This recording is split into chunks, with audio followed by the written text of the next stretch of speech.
Se Jesus for o teu encontro para tratar tuas feridas, uma coisa que Jesus vai fazer, e ele tiver acesso, porque tem que ter acesso para ele, e ele tiver acesso, tudo aquilo que é impossibilidade para você hoje, que está anotado no teu caderninho, não posso isso, não posso comprar agora isso, não posso fazer essa viagem assim, não posso isso, não posso resolver essa situação, tudo aquilo que é impossibilidade para você, através de uma palavra manifesta, a tua vida se tornará possível. Tudo é possível ao quê? Jairo, não temas, crê somente. Crê no Senhor Jesus e será salvo tu e a tua casa. Não temas, crê somente. Isaías 41:10. Não temas, porque eu sou contigo. Não te assombres, porque eu sou o teu Deus. E quando cansar, eu te ajudo e te sustento com a destra da minha justiça. Porque ainda antes que houvesse dia, eu sou, e não há quem possa fazer escapar das minhas mãos. Operando eu, quem impedirá?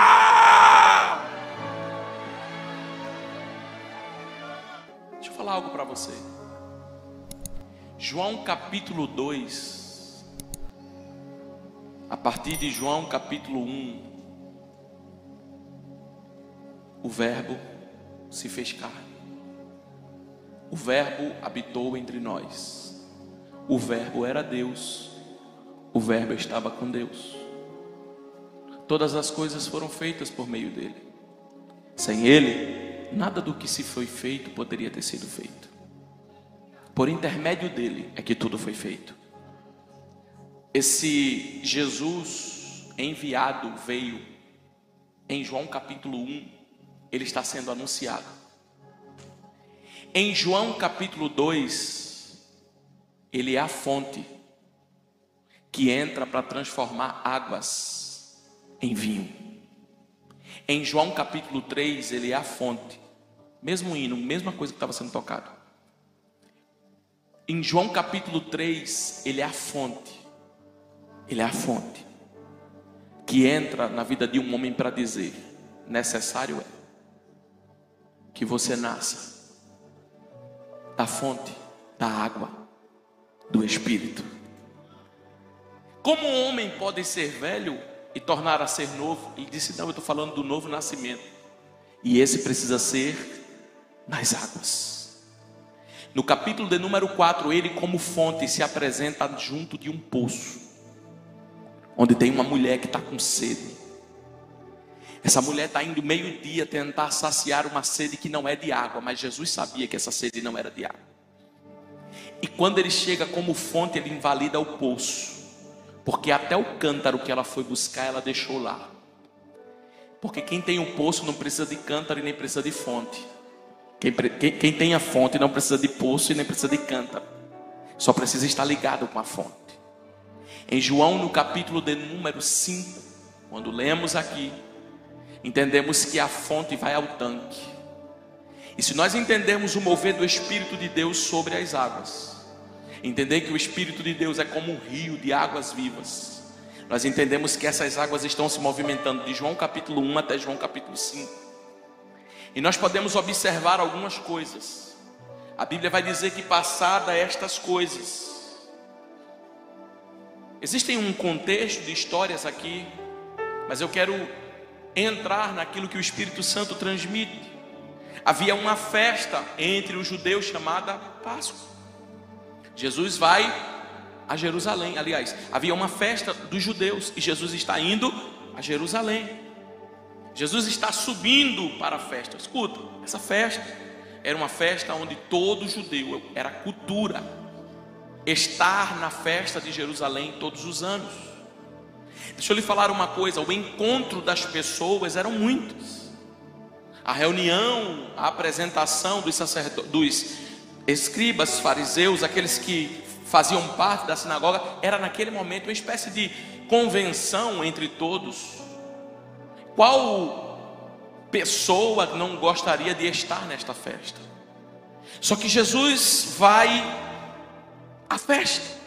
Ele está indo em direção à festa, quando ele entra em uma porta chamada Porta das Ovelhas. Em Jerusalém havia 12 portas. E uma das portas era a porta das ovelhas. Nesta porta havia um alpendre com 5 lados.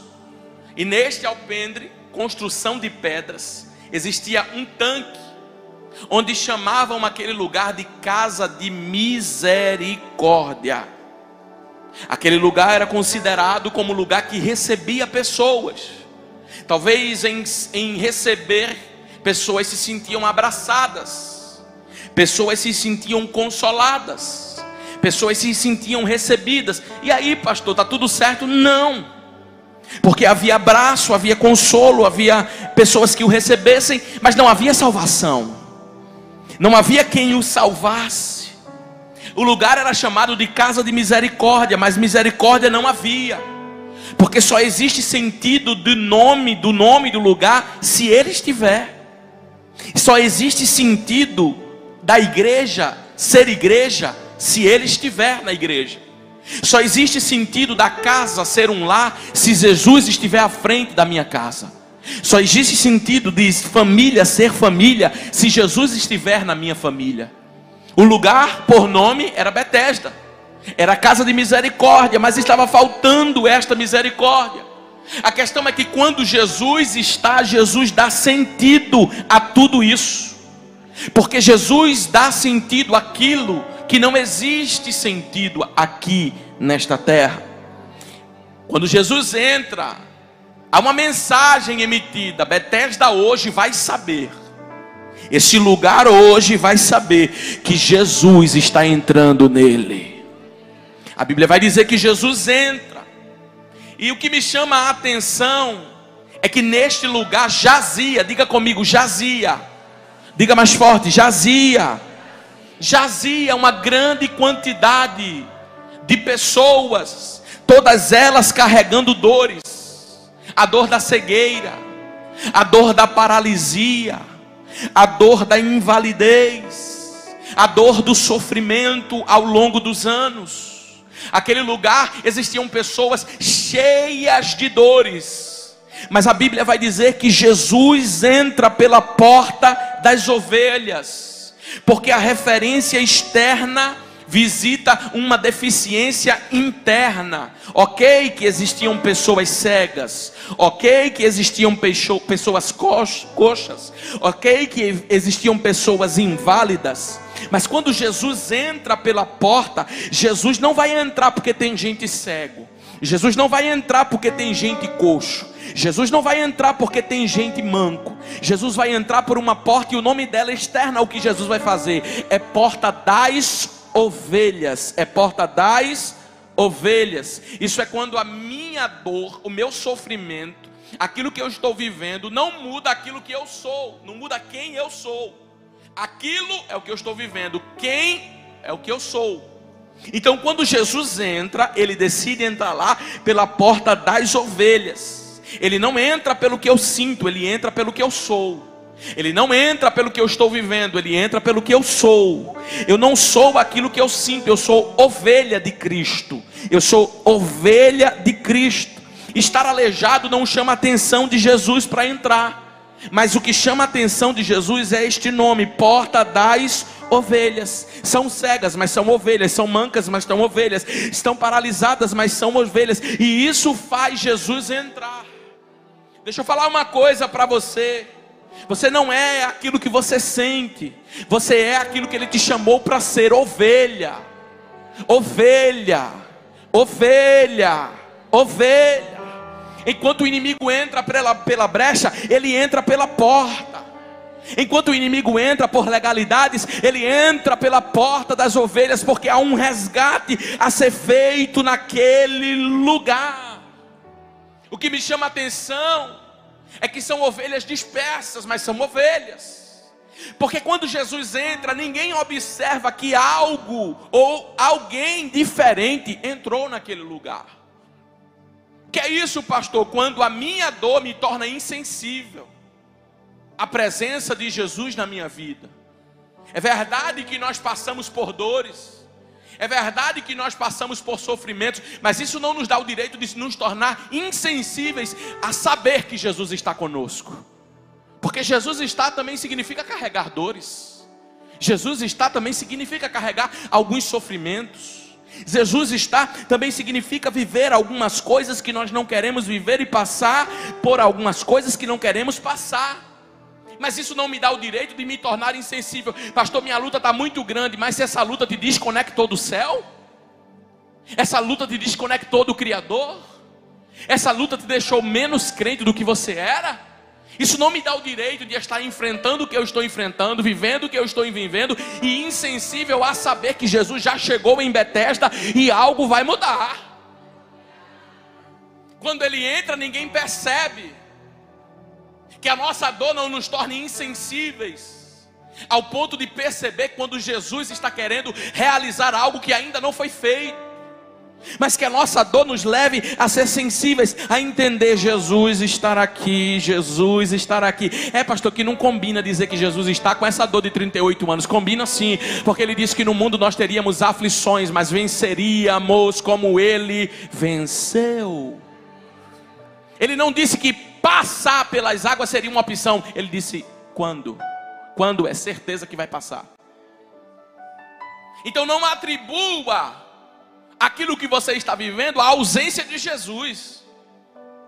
Porque Ele estava no poço, Jesus já tinha chegado, Ele ainda não tinha se apercebido.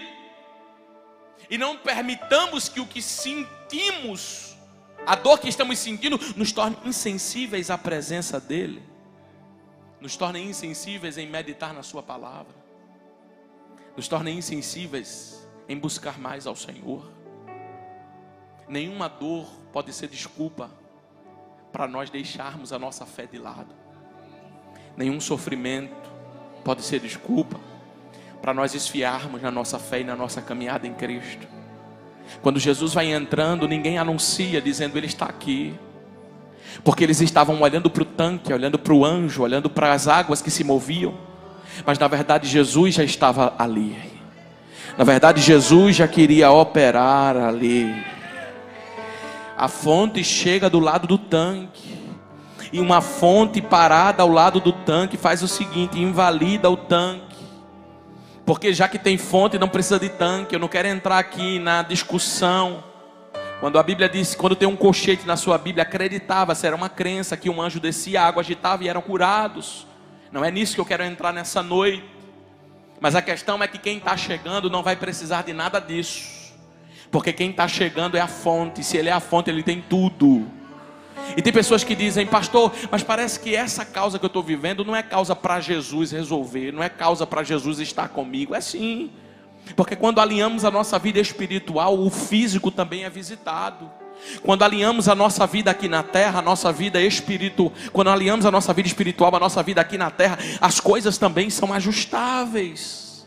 A fonte agora está do lado do tanque. E Jesus chegou no tanque. Se Jesus não tivesse chegado no tanque da nossa vida, o que seria de nós agora, uma hora dessa? Mas bom que um dia estávamos inválidos junto ao tanque, e Ele chegou junto ao tanque, anulou a força do tanque e disse: é a minha presença que está com você. A Bíblia diz que Jesus sabia. Quando Jesus viu aquele homem deitado, Jesus sabia que ele estava assim há muito tempo. Sabe por quê? Desde os 12 anos de idade Jesus passava para ir àquela festa. Um ciclo de mais de 20 anos tinha se passado. Quase 21 anos, 3 ciclos de 7 tinham se passado até que Jesus estivesse ali. Mas o fato de Jesus estar ali para fazer não significa que Ele já não viu. O fato de algumas coisas não terem acontecido na nossa vida não significa que Jesus não está nos vendo.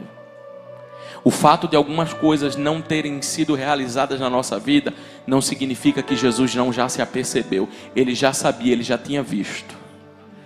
Mas existe um tempo da ação de Deus na nossa vida. E por esse tempo, às vezes, não chegar, abrimos a boca e dizemos: Ele não está me vendo. Não, Ele já tinha visto, Ele estava passando por ali sempre. Jesus passa todos os dias. Jesus vê todos os dias.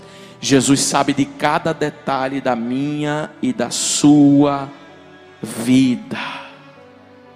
Quando Jesus chega nesse momento, ele olha para aquele homem que estava ali há 38 anos, deitado, e ele faz uma pergunta: queres ser curado?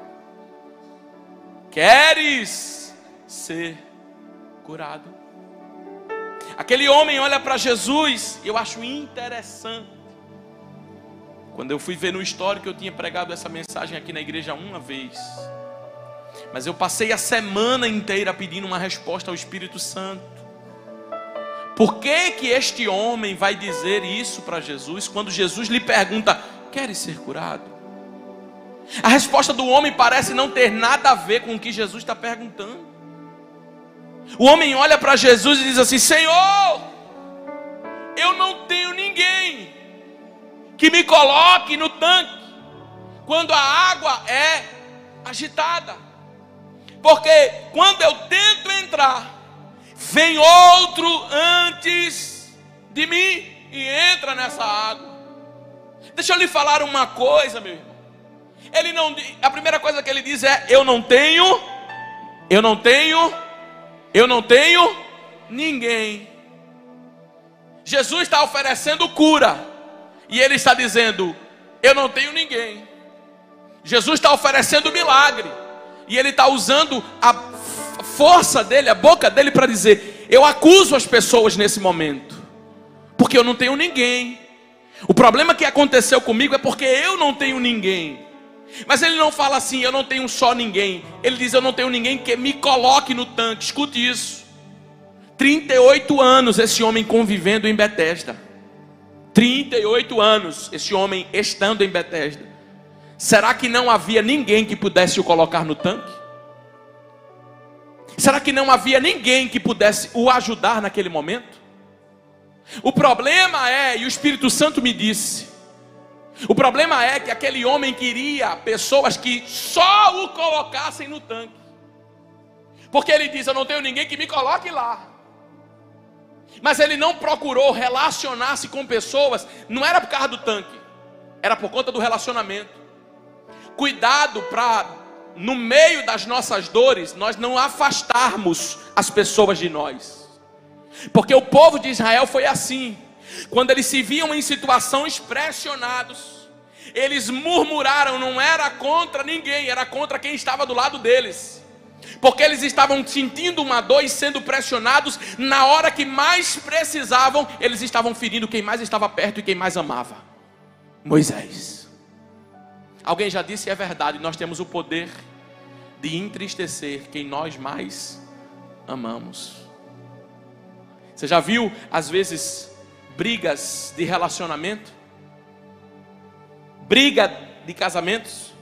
Quando você vai ver o motivo, existe um motivo por trás. Uma pressão do momento faz com que o cônjuge se sinta pressionado e comece a dar respostas para a esposa, marido para a esposa, esposa para o marido, por conta da sensação e da pressão e da dor do momento. Mas algo eu aprendo: a minha dor não pode afastar as pessoas de mim, porque eu dependo de Deus, mas eu preciso de todo mundo. Escute isso: eu dependo de Deus, mas eu preciso de todo mundo. Pessoas são como pontes na nossa vida. Quando olhamos para a nossa vida e dizemos assim: eu só preciso de Deus na minha vida, de mais ninguém. Cuidado. Cuidado. Eu só preciso que Deus me veja, já que não tem ninguém para me ajudar. Por conta de uma dor de 38 anos, você está dizendo que não tem ninguém? Uma vez minha mãe chegou para mim, eles vão lembrar aqui, estão aqui embaixo, e nós éramos da igreja. Ela falou assim: não foi esse nome não veio mais não para a igreja, não foi assim não, que ela não era rebelde não, e não é até hoje, glória a Jesus. Mas ela disse assim: essa igreja, o pessoal não fala comigo. Já faz um tempo que a gente está aqui na igreja, não foi assim? Já faz um tempo, não foi aqui não, foi na igreja, glória a Jesus. E ela disse: já faz um tempo que as pessoas não falam comigo. Já faz um tempo que eu venho aqui e ninguém vem nos procurar. Aí eu cheguei para ela como adolescente, nasci na igreja, me criado na igreja, ela também. Eu disse, eu tenho uma resposta de Deus para você. Eu quero ser o vaso de Deus para a sua vida. Eu disse, sabe qual é o problema? É que antes de terminar o culto, vocês estão no carro. O pastor está dando a bênção apostólica, vocês estão na porta assim, ó. Aí sai correndo. Aí você não procura relacionamento. E porque você não procura, você abre a boca e diz, não tem ninguém. Sabe o que aconteceu? Eles começaram a se envolver com pessoas da igreja.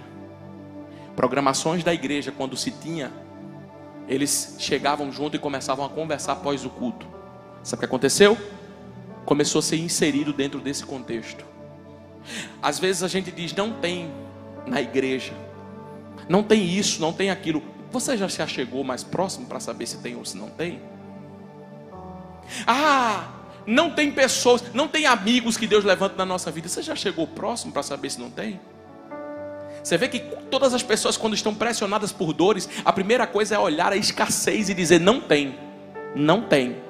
Eu falei hoje de manhã, eu vou repetir. Aquela mulher, quando chegou, a viúva, quando chega na casa dela, os credores, ela diz, olha, eu não tenho nada, viu? Porque isso é um escudo. Esse negócio de dizer que não tem é um escudo de defesa. Mas na verdade precisamos quebrar esse escudo e partir para cima. Porque antes de dizer que não tem, minha irmã, varão de Deus na igreja, você precisa orar. Porque Deus vai apresentar para você o que é dele. Mas eu vou me relacionar no mundo, porque na igreja não tem. Mentira de Satanás, tem. Mas não tem mais amigos verdadeiros, tem. Mentira do cão, tem. Deus levanta pessoas para nos ajudar no meio da caminhada. Mas não tem mais isso aqui acabou, não, mentira de Satanás. O reino de Deus é um reino que há multiplicação, não é um reino de subtração, não é um reino de divisão, é um reino que existe. Nós não tem igreja séria, tem igreja séria, mas não tem ministério sério, tem ministério sério, mas não tem pessoas que levam a Deus a sério, tem pessoas que levam a Deus a sério, mas não tem mais crente na face da terra, tem. Elias, quando estava na caverna, eu escondi, foi 7.000 que não se dobraram diante de Baal, e que não se dobraram a profecia, a revelação de Jezabel, a vida de Jezabel, aos demônios de Jezabel. Eles não se dobraram, eles continuam sendo fiéis a mim. Você não viu, mas existe. Você não sabe, mas existe.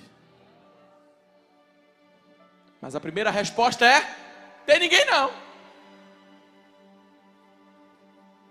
Não tem ninguém. Mas será que aquele homem só queria relacionamento para colocar ele no tanque? Ou se ele tivesse relacionamento com alguém naquele tanque, 38 anos, na hora que a água era agitada, alguém lembraria e dizia: ei, tem alguém aqui, viu? Eu conheço ele. Ele está tão acostumado a olhar que não tem ninguém, que quando Jesus chega, se eu fosse Jesus, como eu não sou, graças a Deus, eu perguntaria dele: não tem ninguém e eu aqui na sua frente, sou o quê? Ele estava tão acostumado a dizer que não tem ninguém, que até Jesus não servia para ele. Ele estava tão acostumado a colocar desculpa. Ele estava tão acostumado a colocar uma fala por cima da sua: eu só estou assim por conta disso, e não foi nada disso que Jesus perguntou. Que ele vem com mais uma acusação, mais uma justificativa, mais uma decepção. Esse homem está decepcionado com o tempo, 38 anos. Esse homem está decepcionado com pessoas. Esse homem está decepcionado com o tanque. Esse homem está decepcionado com o anjo. Esse homem está decepcionado com a água. Só que quando Jesus chega, Jesus quer sarar essa dor que está na alma desse homem. Quando Jesus pergunta, ele diz: não tenho ninguém. Aí eu perguntei para o Espírito Santo: mas por quê? Que ele falou não tenho ninguém. Ele nem respondeu, o Espírito Santo, se queria. E eu perguntei. Ele falou não tenho ninguém. O Senhor disse: pega o teu leito e anda. O Espírito Santo me disse: eu não compactuo com conversas, com desculpas. Eu não alimento mimimi. Eu não alimento coisas que não vão acrescentar na fé. Jesus não para conversar com aquele homem dizendo assim: é verdade, realmente aqui não tem ninguém. É verdade, você está certa. Certíssima, você tem toda a razão. Quem diz para você que o evangelho é ter razão? Quem diz para você que evangelho é ter direito, evangelho é perder direito, evangelho é perder razão. Evangelho é fazer o que precisa fazer. Quando Jesus começa a conversar com esse homem, Jesus não vai alimentar esse coração ferido. Não espere Jesus alimentar a ferida que está na sua alma. Não espere ouvir de Jesus, está vendo? Até Jesus concordou comigo. Até Jesus me entendeu. Até Jesus sabe que eu sou assim mesmo. Não bota Jesus nesse abacaxi não, viu? Até Jesus sabe que o meu temperamento... Irmão, tem gente que usa a base bíblica para fazer o que vai fazer de errado. Jesus sabe que tinha um Pedro explosivo no ministério dele. Jesus sabe, verdade. Mas esse Pedro precisou parar com essa explosão para ser usado no Pentecoste. Porque Jesus sabe uma coisa, concordar é outra. Jesus não vai concordar com tudo que falamos. Jesus não vai concordar com tudo que fazemos, com cada ideia que colocamos na nossa cabeça. Não espere Jesus sentar e dizer: vou te aplaudir, você está certa, vou te aplaudir, você está certo. Jesus vai olhar para o homem e vai dizer assim: para de falar dessas coisas, levanta, toma o teu leito e anda.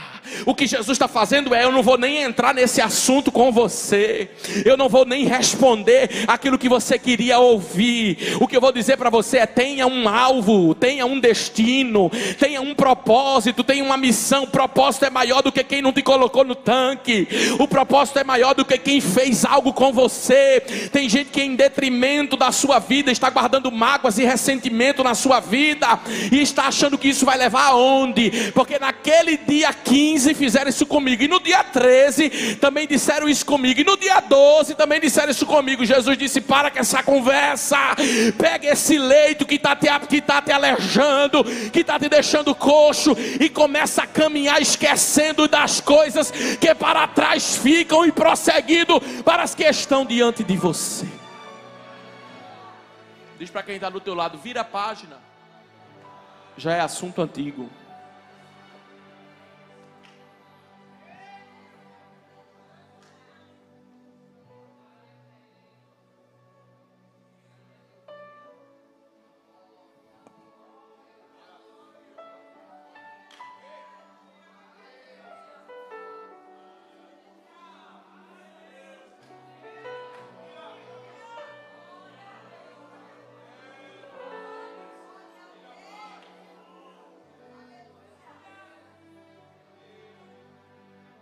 Sabia que quem não perdoa não chega diante de Deus?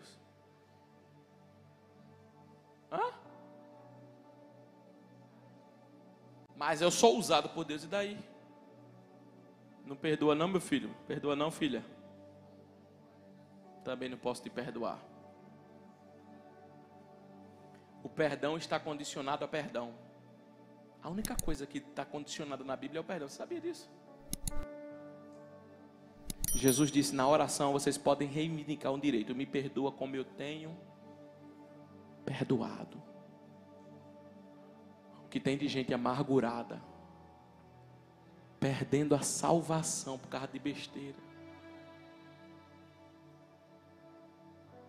inflamando o coração por causa de besteira, deixando se levar por conta de besteira. Olha, 38 anos na vida daquele homem, o único cenário que ele enxergava eram os outros. A conversa do homem para Jesus era sobre os outros. O que os outros tinham feito com ele. Irmão, de tudo que nós vivemos, Deus está no controle das nossas vidas. Se alguém tentou nos prejudicar, foi a permissão de Deus. Se alguém tentou fazer algo contra nós, foi a permissão de Deus. E eu ainda abro mais um parênteses: às vezes não é só permissão não, às vezes é vontade mesmo.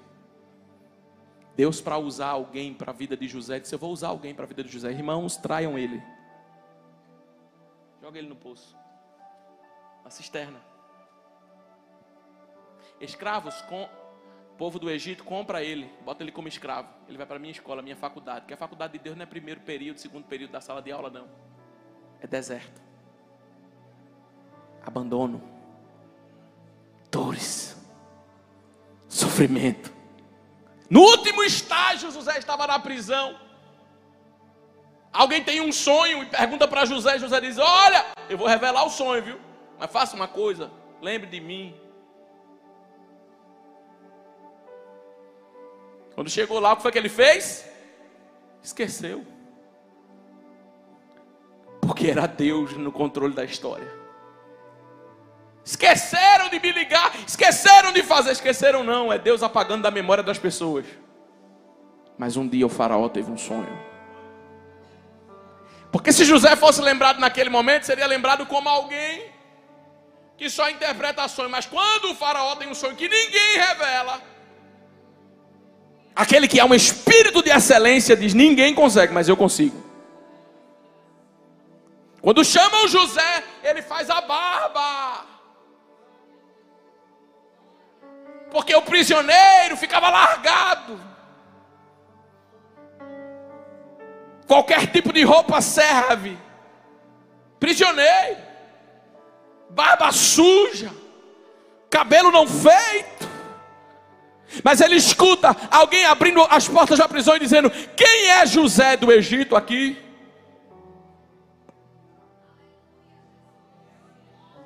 O rei quer falar com você. Não, você não está entendendo, irmão. O rei quer falar com você. Ele disse: eu vou, mas me empresta um Presto Barba Gilete, por favor. Você vai rapidinho falar com o rei e volta. Vou não. Dessa prisão que Deus está me tirando, eu não volto nunca mais. Oramanda Xarabá. Deixa eu liberar uma profecia. Pode fazer a barba, meu filho. Pode fazer o cabelo, minha filha. Está na prova, se arrume. Quanto mais prova, mais arrumada. Não fique que nem a Monster High, não. Fique bonita. Porque quando o rei do Egito mandar chamar, a oportunidade vai ser sua. O que quer dizer isso? Esteja pronto como se fosse agora. Esteja preparado, vai demorar muito, pastor. Faz a tua barba, faz o teu cabelo. Esteja pronto para a surpresa de Deus na terra. Oh! Meu Deus, que glória de Deus é esta? Quando Ana se levantou, a Bíblia diz: o seu semblante já não era mais trípode, mudou de postura. Podia ser que nem se fosse ano que vem, mas só com a postura dela Deus levantou do céu e disse: ela está pronta, ela está pronta, ela está pronta, ela está pronta, ela está pronta, ela está pronta.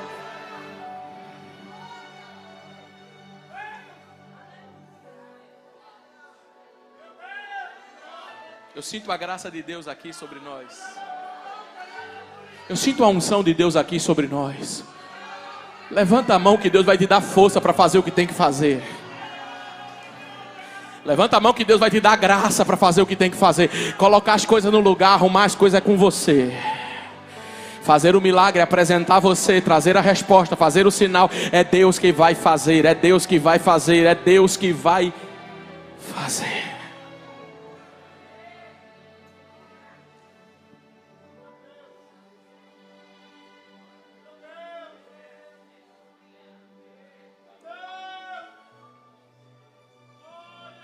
Levante-se, pega o seu leito e ande. Quando Jesus falou levante-se, ele não podia levantar. Quando Jesus falou pega o seu leito, ele não carregava peso. Quando Jesus falou, ele não podia andar 3 estágios de coisas que tudo que aquele homem não podia fazer. Mas quando a palavra de Deus vem a nós, ela habilita a impossibilidade. De tudo que aquele homem não podia fazer, Jesus falou exatamente. Eu não sei se você crê no que eu vou liberar sobre a sua vida. Mas de toda a situação que você está impossibilitado, não era que ele não queria fazer, ele queria. Mas não podia. Não é que você não queira viajar, tirar uns dias de descanso. Não é que você não queira parar um pouquinho dessa correria e dizer assim, como eu queria descansar um pouquinho. Mas você não pode. Não é que você não queira resolver essa situação que está na tua frente.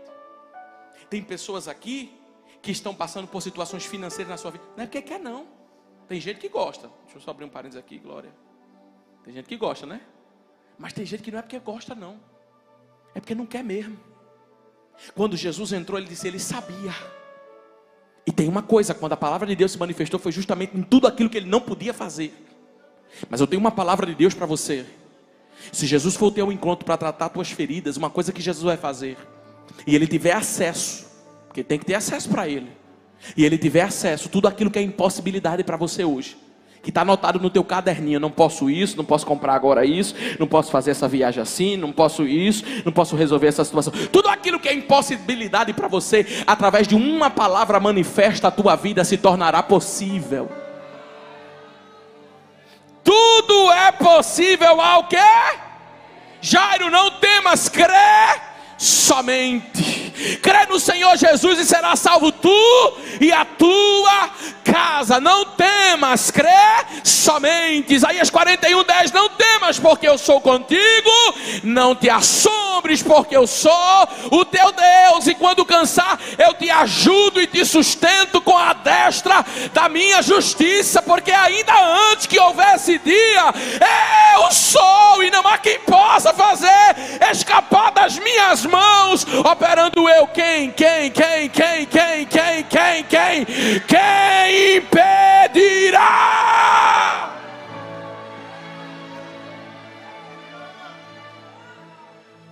Qual é a impossibilidade diante dele? Nenhuma. Doença não é impossibilidade diante da voz dele. Cenários difíceis não é impossibilidade diante da voz dele. Era até ele falar. Mas quando ele diz levanta, há uma libertação. Imagina a perna daquele homem fazendo um estralo, mas ossos escutem a voz de Deus, nervos escutem a voz de Jesus. Ou se tem crente para entender o que Jesus está fazendo aqui, pensamentos acelerados escutem a voz de Jesus. Ansiedade na tua alma nessa noite, ouça a voz de Jesus. Não era possível, mas agora será. Significa o que, pastor? Mudança de cenário, mudança de quadro, mudança de cativeiro, restauração de famílias, restauração de vida, abertura de prisões. Eu só vou parar quando você entender. Eita Deus, algo vai ser transformado. Mas já faz 38 anos ele está dizendo: o tempo respeita a minha voz.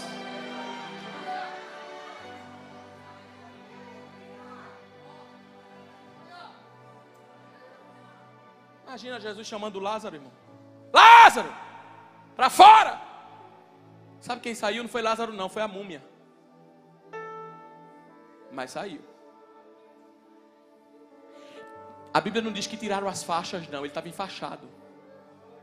A Bíblia não diz que tiraram a roupa de morto dele não. Mas com roupa de morto e tudo ele saiu. Eita Jesus. Com faixa de doente e tudo ele saiu. Porque como Jesus vai fazer não interessa nem a mim nem a você. O que interessa é que tudo que ele falou vai obedecer o comando dele. Tem um comando do céu aqui. Tem um comando de Deus aqui. Tem uma instrução, tem uma palavra de Deus. E quando a palavra de Deus vem, não quer saber se está devendo muito, se está devendo pouco. Se a doença está avançada ou está em estágio inicial. Se ela piorou ou melhorou. Lázaro estava morto há 4 dias, mas teve que obedecer a voz. Eu não sei se você acredita que a situação que você está vivendo, independente de que nível ela está, ela vai ter que obedecer. Eu estou sentindo que Jesus está pegando gente aqui nessa noite e virando de cabeça para baixo. Essa situação vai obedecer. há um comando, há uma voz dizendo: levanta, levanta, levanta, levanta. 38 anos e sabe andar? Sabe. Quando eu dou a ordem, eu sei também completar a obra. Quando eu dou a ordem, eu sei realizar o milagre. Quando eu dou a ordem, algo diferente acontece. Quando eu dou a ordem, não tem quem resista, não tem quem persista, não tem quem insista. Homens na Bíblia se levantaram, mas a ordem de Deus já tinha sido dada, e não adianta. Enquanto estão pelejando e a ordem de Deus não está sendo dada, é uma coisa, mas quando Deus disse para Moisés: pode pelejar, e fique calado que eu vou pelejar no lugar de vocês. Êxodo 14:14, segundo as Crônicas 14, Deus disse para Josafá: guarda as armas, guarda as espadas, guarda os escudos, guarda as lanças, põe os levitas na frente, começa a me adorar, começa a me louvar. Mas tem 2 exércitos e meio da Síria aí querendo nos pegar. Eu não quero saber se tem 2, eu não quero saber se tem 3, eu não quero saber se está devendo muito, eu não quero saber se está devendo pouco, eu não quero saber se a doença é grave, eu não quero saber se a doença é leve, eu não quero saber se o coração é mole, eu não quero saber se o coração é duro. Nesta peleja não tereis que pelejar. Parai e vede a salvação e o livramento do Senhor. Josafá, eita Jesus, oh glória a Jesus, oh glória a Jesus. Eu faço o que? Abra a boca e louvo. Você vai vencer essa guerra no louvor, Josafá. Você vai vencer essa guerra na adoração, Josafá. Não é na queixura, não é na lamúria, não é na murmuração. É dizendo: Jesus chegou, estou aqui para te obedecer.